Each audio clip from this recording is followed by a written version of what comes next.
สวัสดีครับมาถึง EP ที่60แล้วนะครับผมสำหรับ EP ที่60นี้นะครับเรามาทำตัวหนังสือขอบหลายชั้นกันดีกว่าครับผมแบบนี้ครับมันก็จะเป็นชั้นๆที่จะเป็นสีเดียวกันก็ได้หรือว่าสีต่างๆแบบนี้ก็ได้นะครับพอแล้วเราก็ไปเริ่มทำกันเลยครับผมเริ่มแรกเราก็พิมพ์ตัวหนังสือก่อนนะครับพิมพ์ตัวหนังสือเนี่ยก็ใช้เครื่องมือ Type Tool เนี่ยแหละครับผมหลังจากพิมพ์ข้อความที่เราต้องการเรียบร้อยแล้วเราก็ทำการ create outline นะครับผมคลิกขวาแล้วไปที่ create outline นี้นะครับตอนนี้ตัวหนังสือของเราก็ไม่สามารถพิมพ์แก้ไขได้แล้วนะครับผมเปลี่ยนสีเขาหน่อยนะครับให้ชัดเจนขึ้นจากนั้นก็ไปที่ Object นี้นะครับแล้วผ่าแล้วมาที่ Offset ผ่านี้นะครับ Offset ผ่าเนี่ยก็จะทำให้ตัวหนังสือเขามีขนาดหนาขึ้นนะครับตอนนี้ก็ประมาณ10 point นะครับผมหรือ10พิกเซลหรือว่าจะต้องการมากกว่านั้นก็พิมพ์เข้าไปนะครับเราต้องการแค่10ก่อนนะครับผมดังนั้นก็กดปุ่มโอเคครับผม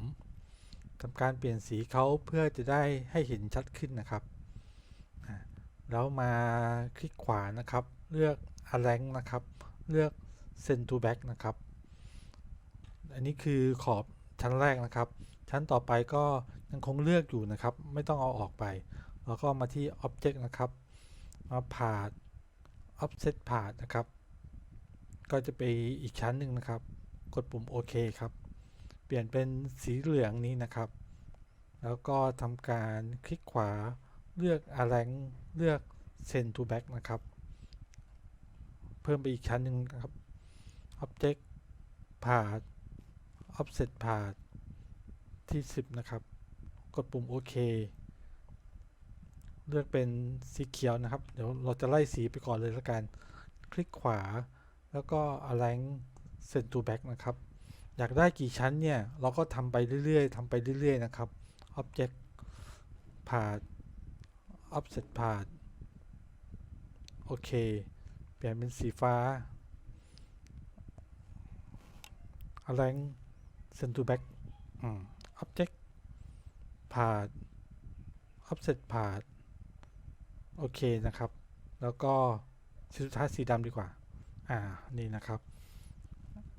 อะไรคลิกขวา Send to Back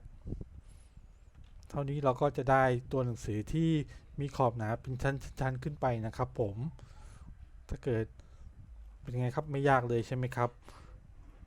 สำหรับคลิปนี้ถ้าเกิดชอบนะครับฝากกดไลค์กด Subscribe ด้วยแล้วกันนะครับผมหากชื่นชอบยังไงนะครับสำหรับคลิปหน้าจะเป็นเรื่องอะไรนั้นฝากติดตามด้วยแล้วกันครับสำหรับคลิปนี้สวัสดีครับ